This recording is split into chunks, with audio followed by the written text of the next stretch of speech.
아카데믹 라이팅을 위하여라고 제목을 붙여봤습니다. 제가 몇 년 동안 학부생들과 대학원생들을 가르쳐 보면서 느끼게 되는 것들을 몇 가지를 여러분들께 좀 말씀을 드리고 싶습니다.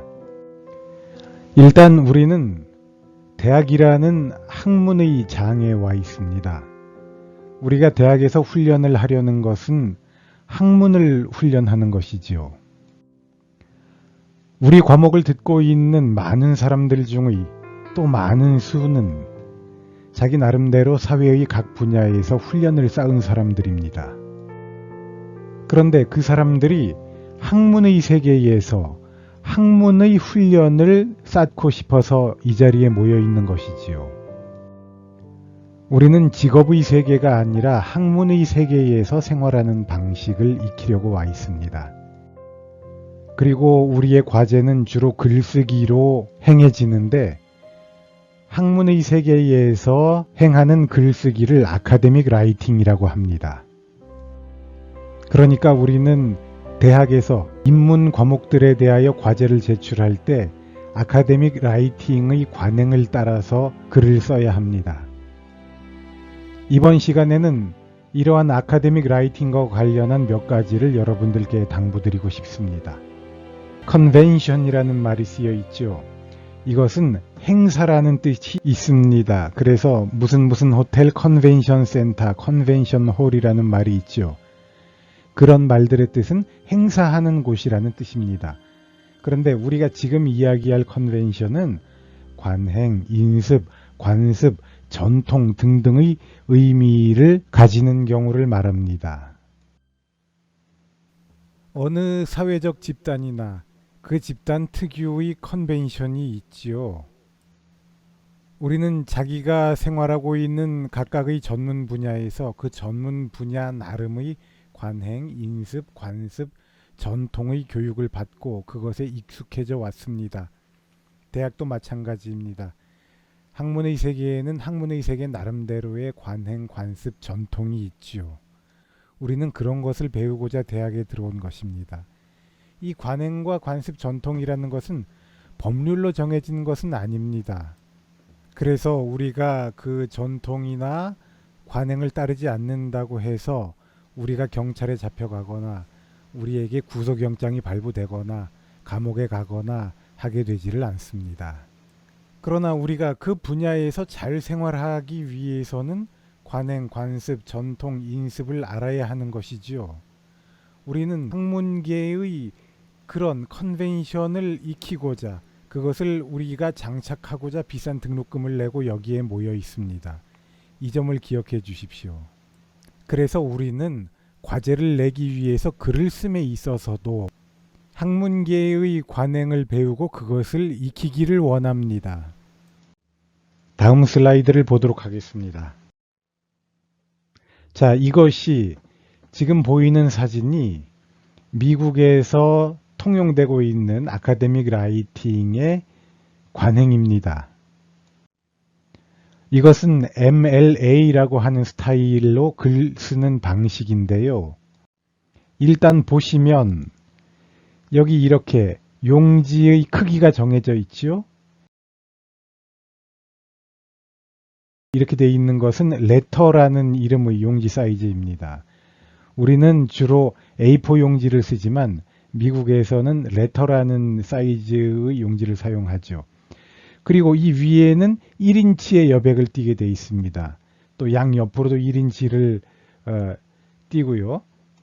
바닥도 1인치를 띄죠.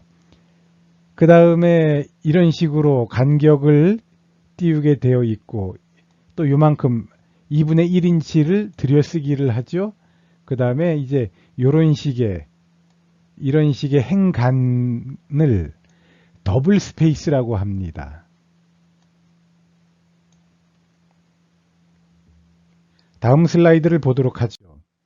미국은 이런 식으로 학부에서 글쓰기의 규칙에 대한 훈련을 철저하게 받습니다. 그런데 우리나라는 이런 경향이 미미하죠. 이런 것들을 잘 따지지 않죠. 좋은 게 좋은 거지 왜 그렇게 깐깐하게 구느냐라는 비판을 듣기가 쉬운데요, 오히려. 어쩌면은 여러분의 주변에서 이러한 이야기를 해주는 사람들이 없을 수도 있기 때문에 제가 굳이 이번 학기에 이러한 이야기들을 한번 꺼내 봅니다. 이 슬라이드의 내용을 봅시다. 글쓰기는 대학 교육의 참맛입니다. 조금 과장해서 말하면 문과 교육, 인문계의 교육에서는 대학 교육이라는 것은 글쓰기의 교육이기가 쉽습니다. 그것이 정답인지 과연 정말 바람직한 것인지는 저도 잘 모르겠습니다만은 어쨌건 관행은 그런 식이었습니다. 이러한 관행 속에서 짜깁기와 표절은 금지됩니다. 한국 사람들이 또 여기에 약하죠. 저도 약합니다. 저도 이 문제에 대해서 떳떳하지 않을 수가 있지만 우리 모두가 이러한 문제를 다시 한번 인식하고 짜깁기와 표절이라는 잘못을 범하지 않도록 계속해서 자기 자신을 엄격히 반성해야 합니다. 저는 학부 1학년들의 수업에서 엄청나게 많은 짜깁기와 표절을 본 적이 있습니다. 학부의 고학년들을 위한 수업에서도 짜깁기와 표절을 봅니다. 대학원의 수업에서도 석사과정생들에게서 매우 많은 경우의 짜깁기와 표절을 봅니다. 심지어 박사과정 학생들에게서도 짜깁기와 표절을 본 적이 있습니다.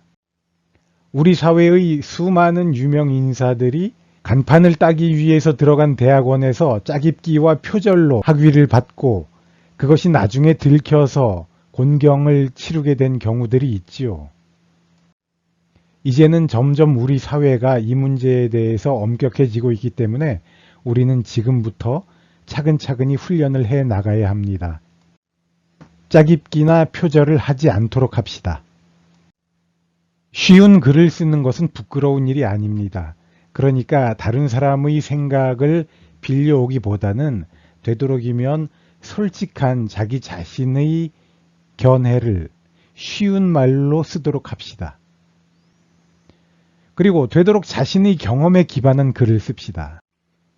제가 우리 반 학생들의 글을 읽어보니까 거의 모든 학생들이 자신의 일상적 경험에 기반해서 글을 쓰면서 자신의 사색과 느낌, 자신의 일상적 경험을 매우 정감 있고 흥미롭게 쓰는 것을 발견하였습니다.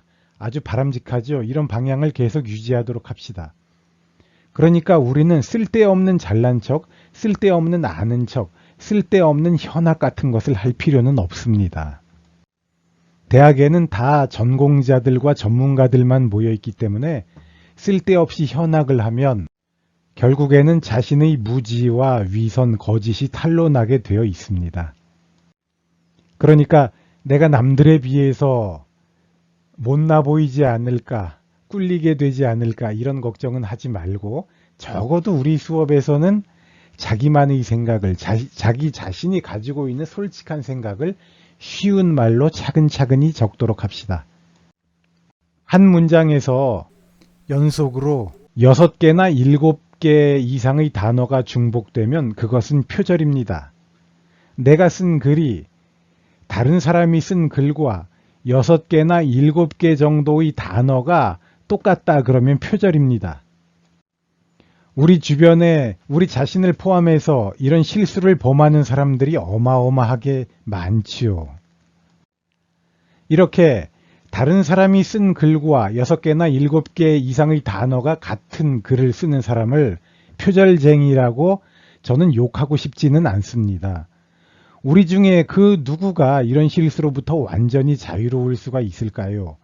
이런 생각이 들기 때문인데요. 우리는 평생 그리고 언제나 자기 자신이 이런 실수를 범하고 있는 것은 아닐까라고 조심해야 합니다. 우리 같이 조심하도록 노력합시다. 그 다음에 짜깁기를 하지 말아야 되겠죠. 다른 사람의 블로그 글이나 네이버 지식인에 있는 글 같은 것을 이것저것 부분 따다가 엮어서 붙이지 마십시오. 수많은 학부생들이 이런 짓을 합니다. 그리고 알고 그럴 수도 있고 무심코 모르고 그럴 수도 있고 우리 자신들이 저부터도 이런 실수에 많이 빠지게 됩니다. 그러니까 우리가 유난히 조심할 필요가 있습니다. 그렇지만 태양 아래에는 새로운 것이 없는 법인데 우리가 다른 사람의 글을 전혀 읽지 않고 우리 글을 쓸 수 있을까요?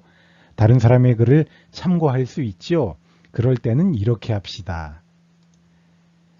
남이 쓴 글을 자신이 제대로 소화해서 완전히 자기 언어로 다시 쓰도록 하십시오. 패러프레이즈 하라는 것입니다. 패러프레이즈. 이것이 중요하죠. 자, 그 다음에 표절과 짜깁기 얘기는 이 정도만 하고요. 이 부분을 봐주십시오. 어느 대학원생이 쓴 글인데요. 검은색 활자가 그 대학원생이 쓴 글이고 빨간색 부분은 빨간색 글씨는 제가 그 학생이 쓴 글에 조언을 해준 부분입니다. 여기 보면 한 문장 정도 여기 더 적어 봅시다. 그래서 하나의 문장이 하나의 문단을 만들지 않도록 이렇게 되어 있죠. 하나의 문장이 하나의 문단을 이루는 것은 좋지 않습니다. 그래서 적어도 2개 이상의 문장이 모여서 하나의 문단을 이루도록 합시다. 의외로 한국 사람들이 이러한 것을 모르고 있거나 이러한 사항을 모르고 있거나 알고 있다고 하더라도 실천을 못하는 경우가 매우 많습니다. 다시 한번 말씀드리면 저부터도 그렇고요. 그래서 저부터도 늘 머리를 싸매고 하나의 문장이 하나의 문단을 이루지 않도록 이 뒤에 하나의 문장 뒤에 또 하나의 적절한 문장이 들어갈 수 있도록 고심하면서 노력을 합니다. 그 다음 하나의 문장이 너무 길어지지 않도록 합시다. 지금 이 슬라이드에 있는 긴 글은 단 하나의 문장으로 쓰여 있습니다. 단 하나의 문장으로 되어 있습니다. 부끄럽지만 이것은 저의 글입니다. 제가 쓴 글입니다. 제가 어느 책의 서문에 쓴 글인데요. 선구자들이 구체적으로 어떤 형식과 내용을 가진 희곡 텍스트들을 구체적으로 어떻게 당시 관객 앞에 시청각하였는지를 판단할 수 있게 해주는 자료가 풍부하게 있어야 우리가 초창기 숨이 딸려서 못 읽죠. 이렇게 긴 문장을 만드는 것은 좋지 않습니다. 그래서 제가 저 자신의 사례를 이렇게 반성하면서 이렇게 고백하면서 대학원생들에게 너무 문장이 길어지면 안 된다라는 것을 강조했었는데 그 다음 주 수업에서 어느 박사과정 학생이 바로 이런 문장을 과제에다가 써서 제출했습니다. 이거 보십시오. 이거 진짜 어느 박사과정 학생이 제출한 긴 문장이거든요. 제가 바로 그 전주에 강조를 했는데도 이렇게 긴 문장을 써서 냈습니다. 제 마음이 어땠겠어요? 아주 아팠죠. 우리는 이런 실수를 범하면 안 되겠습니다. 다음 슬라이드 한번 보시죠. 또 문장의 주술관계 같은 것이 잘 성립되지 않는 문장을 쓰는 경우들이 종종 있죠. 우리에게는. 위의 문장을 봐주십시오. 융합을 위한 학문 구성의 시기는 미국, 일본, 독일에서 1990년대부터 시행되어 왔고 우리나라는 2000년대부터 움직임을 보였다. 이렇게 돼 있는데 빨간 부분이 적절하지 않은 부분입니다. 이렇게 써놓으면 주어와 수어가 잘 들어맞지 않게 되죠. 그래서 이 위의 문장을 그냥 쉽게 고치자면 이렇게 융합을 위한 학문 구성은 움직임을 보였다라는 식으로 주어와 수어가 서로 상응하도록, 상통하도록 문장을 고쳐야 하겠습니다. 역시 우리가 매우 쉽게 범하고 잘 범하게 되는 실수입니다. 우리가 글을 쓰면서 우리 과제를 작성할 때 이런 점도 유의하도록 합시다. 자, 그 다음에 우리가 글을 쓰다가요. 어떤 책 제목을 표기해야 될 때가 있습니다. 그때 이렇게 해 주십시오. 책 제목은 이렇게 이것을 겹낫표라고 부르더라고요. 책 제목은 겹낫표 안에 이렇게 생긴 기호 안에다가 넣어 주십시오. 그래서 홍길동은 그의 율도국의 역사에서 이렇게 표기하면 누구나 다 이것은 저서를 표기한 거구나, 저서의 제목이로구나 라고 알 수가 있습니다. 그러니까 우리가 과제에서 어떤 책의 제목을 표기해야 할 때는 이 방식을 꼭 이용해 주십시오. 우리나라에서는 이러한 규정이 관행입니다. 지배적인 관행입니다. 꼭 기억해 주십시오. 그 다음에 논문 제목을 표기할 땐 이렇게 합니다. 요거 보세요. 요것은 그냥 낫표라고 하더라고요. 이러한 기호를 낫표라고 많이들 부릅니다. 그래서 논문 제목을 표기할 때는 이 낫표 안에다가 논문 제목을 적는다. 그래서 한국의 메소드 연기 수용 과정은 논문 제목이 되겠습니다. 혹은 외국의 경우에는 논문 제목을 이렇게 따옴표 안에 표기합니다. 그래서 그 외국의 관행을 그대로 따라하는 경우도 있습니다. 그래서 이렇게 따옴표 안에 있는 말들은 논문 제목일 수가 있다라는 것도 좀 기억해 둡시다. 그러니까 우리가 논문 제목은 이 낫표와 따옴표로 표기할 수 있다는 것을 기억해 주십시오. 양서들, 서양 책, 서양 논문들의 제목을 표기하는 방식은 또 따로 있습니다. 우리는 한국어로 된 것들의 제목 표기법에 대해서 말하고 있는 것입니다. 자, 그 다음에 작품 제목의 표기는 이렇게 합니다. 영화 작품 제목 표기, 봉준호 감독의 기생충. 네, 요런 모양의 괄호 안에 넣어 주십시오. 그러면 무용 공연의 작품은 어떻게 표기하느냐? 그것도 이런 식으로 작품들은 다 이렇게 이 모양의 괄호 안에 넣습니다. 텔레비전의 프로그램 제목, 그것도 이러한 괄호 안에 넣는 것이 관행입니다.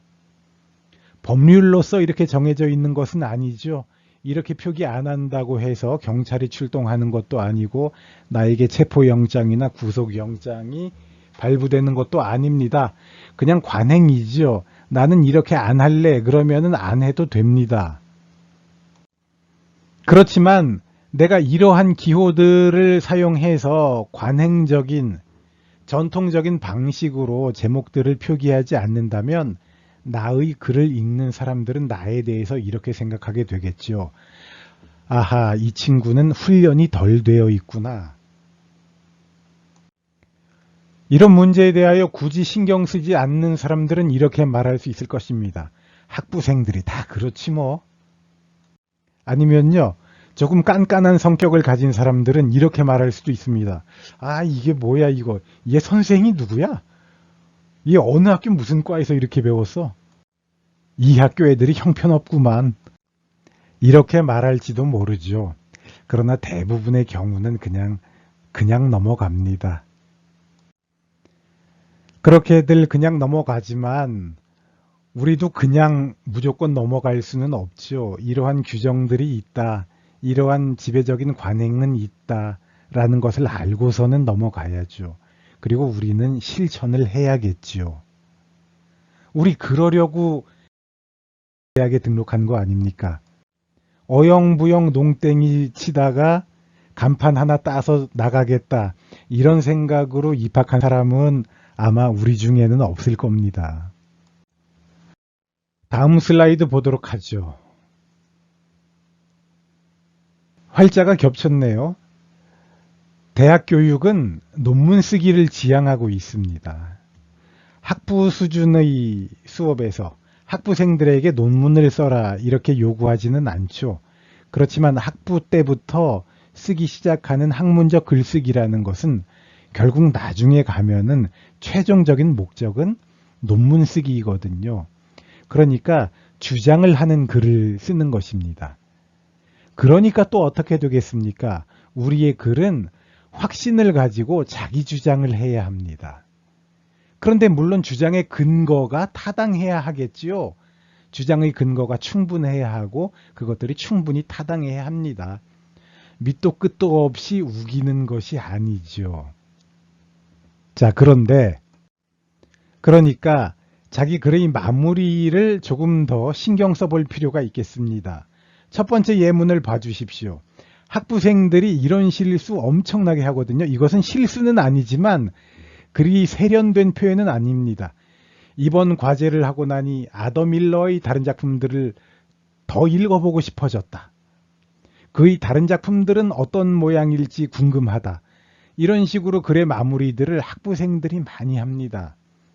그러니까 누군가가 이런 식으로 자기 글을 마무리한다면 글을 읽는 사람은 어떻게 생각을 하게 되냐 하면 아, 이 사람 이거 학부생 1학년 수준이구만. 아니면은 학부생 수준이구나. 이렇게 생각을 하게 되기가 쉽지요. 그런데 우리가 글의 마무리를 하면서 이런 식의 마무리 말고 더 세련된 어떤 마무리가 있을까를 생각해내기가 또 그리 쉽지도 않습니다. 그래서 우리가 머리가 아프게 머리를 싸매고 고민하고 어떻게 이 글의 마무리를 보다 더 세련되게 할까 생각을 해야 하는 것이죠. 계속 연구해야 합니다. 그 다음에 이 두 번째를 봐주십시오. 부족한 글 읽어주셔서 감사합니다. 이런 식의 겸손은 보이지 않는 것입니다. 왜냐하면 자기는 자기의 글 안에서 타당한 주장을 하고 있기 때문에 부족한 글이라고 생각하면 안 되죠.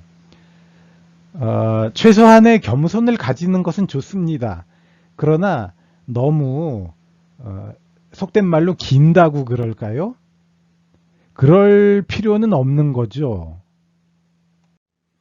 타당한 근거를 가지고 자기 주장을 하고 자신의 독자는 나의 주장에 동의할 것인가 동의하지 않을 것인가를 결정하면 됩니다. 그러니까 너무 겸손하지는 않도록 합시다. 그리고 주장을 하는 글이니까 의문문으로 문단이나 글 전체를 끝내는 것은 좋지가 않겠죠. 이러이러해야 한다 혹은 이러이러하다라고 주장을 해야지 그 사람은 나중에 행복하게 될까? 하고 물으면 안 되는 것이죠. 오히려 대학에서 우리가 쓰는 글은 물음에 대한 답변을 하는 글입니다. 물음을 제시하는 글이 아니고요. 다시 한번 말하지만 이것은 관행적으로 전통적으로 그렇다는 거지. 이렇게 안 하면 인생 망한다. 이건 아니죠. 그래서 자기가 정말 필요를 느낀다면 의문문을 쓰고 의문문으로 글을 마무리할 수도 있을 것입니다. 그러나 되도록이면 의문문으로 문단이나 글을 끝내지 않고 서술형으로, 결정형으로, 주장형으로 그러한 문장으로 글을 끝내 주십시오. 또 이모티콘은 사용하지 않는 것입니다. 우리는 학문적 글쓰기, 공적 글쓰기를 하니까요. 웃는 눈썹 그려놓고 이러는 것은 좋지 않습니다. 이러면 안 됩니다. 그 다음에 이것도 중요합니다. 굵은 글씨체나 밑줄을 글 안에서 사용하지 말아 주십시오. 자기 자신의 작품인데 자기 글은 자기 자신의 작품이죠. 그리고 문학 작품입니다. 그렇기 때문에 정말 예외적인 경우가 아니면 굵은 글씨체나 밑줄을 사용해서 어떤 그 통일성을 깨지 않는 것이 좋고 어떤 문학성이랄까요? 문학적 완성도랄까요? 그런 것을 손상시키지 않는 것이 좋을 것입니다. 자, 여기 다시 한번요. 지나치게 겸손할 필요는 없습니다. 그러니까 경어를 사용하지도 맙시다. 물론 여러분들이 과제를 낼 때 그 독자는 담당 교수가 되는 거고 수업의 교사가 되는 것이지요. 그렇지만 우리들의 과제는 보다 보편적인 독자를 위한 연습인 것이기 때문에 보다 보편적인 독자를 위한 글인 것이기 때문에 그들에게는 이랬다 저랬다 하고 대등한 입장에서 말을 하는 문장을 만들어 주십시오. 뭐뭐 했습니다. 뭐뭐라고 생각합니다. 이러한 문장은 아름답고 글쓴이의 인격을 느낄 수는 있겠으나 학문적 글쓰기의 관행은 아닙니다. 다음 슬라이드 보죠. 그래서 우리는 회사의 보고서를 쓰는 것이 아니죠. 우리의 글이 문학이 되도록 합시다.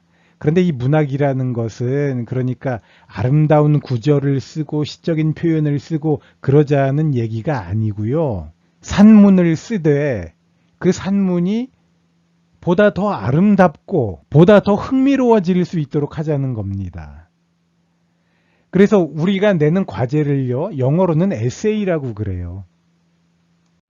심지어 우리가 문학이라는 의미로 자주 쓰는 리터러처라는 말에는 그냥 문헌 혹은 글 자료라는 뜻이 있습니다. 그러니까 우리들의 글이, 우리들의 과제가 문학적이지 않게 회사나 군대의 보고서처럼 뚝뚝 끊어지고 문장의 흐름이 이어지지 않는 그런 것이 되지 않도록 합시다. 에세이를 쓰고 리터러처를 만듭시다. 자, 그 다음 제대로 문단의 모양을 갖추어 줍시다. 인터넷 게시판의 글쓰기 같은 데서 많이 발견되는 예죠.